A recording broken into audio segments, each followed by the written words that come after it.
امام ابو حنیفه رحم الله دور کې یو سړي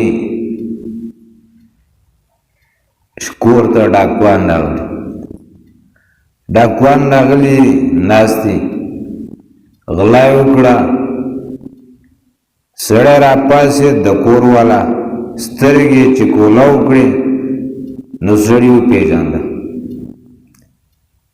نو سړو خو وي چې سړي مونږ وپېژندو دی خو سهار مونږ بادشاه ته ښیي پرېږدي نه خو یې راځه دی ووژنو.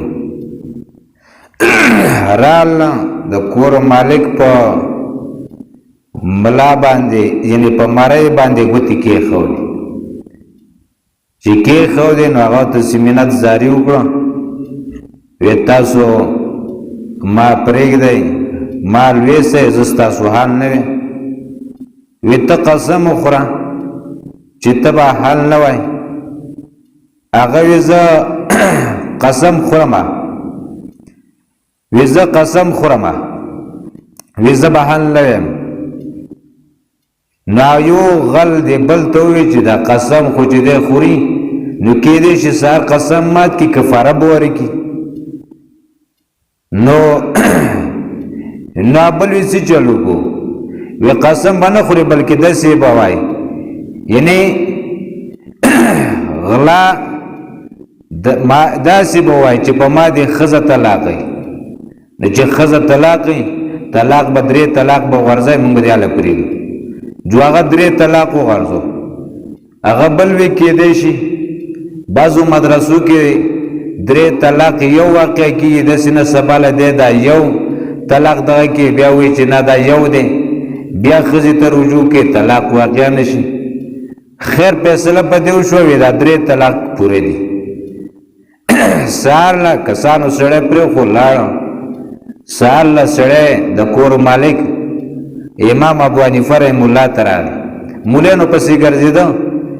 یو مولا ته بل ته ویسي چلو مولا به ورته وي وی دا خو اوس طلاق واقع شوي دي نو سړي یا به مال پرېږدي یا به ښځه پرېږدي یو خو به کوي خامخا.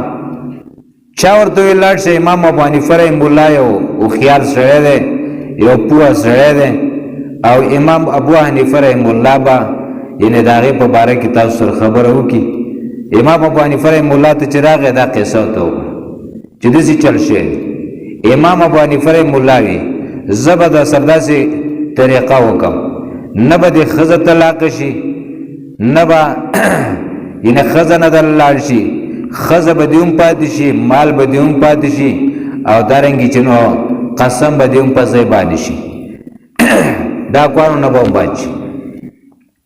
او وشوه داسې امام ابو حنیفه رحم الله د وخت بادشاه راوغوښت او دې سړي نه غلا شوې ده او غلا محلې والا کسانو کړې ده. سرکاري دغه راغی تانهدار وغیره هغوی چې رپورټ واغېست نو رپورټ کې دا خبره وکړه وی رپورټ کې دا وی چې تفتیش به کوي نو په دې طریقه به وکړي چې کله امام ابو حنیفه رحم الله سړي ته طریقه وښوده چې کله غله راله نو ته به وایي چې دا دې غله دي چې کوم غل نه و نو دی به درته ډارې کوي چې دا مې غله نه دي او چې کوم غل و نو دی به صرف په هغې کې نه وایي چې نه نو ته پوه شه چې دا نه یې صرف ووایي نو دا به د ده غلي. اوس هم داسې سهال لی کسان راوغوښتو چې راوغوښتو چې په هغې کې غله یې راګیر کړه چې راګیر یې کړه نو دنه به یې تپوس کوم تانړهدار دا دې غله دي وی دا مې نه دی او چې کوم غل اصل کې غله راله وی دا دې غله دي وی نه نو هغه پوه شو چې دا غله دي هغه یې راګرفتار کړه نو غله پې هم خبر نه شو او دې خوا چې نو غله ونیسل شو هم او مالک ته هم نقصان یعنی پیښ نه شو ښځه پې هم طلاقه نه شوه مال هم واپس راغی.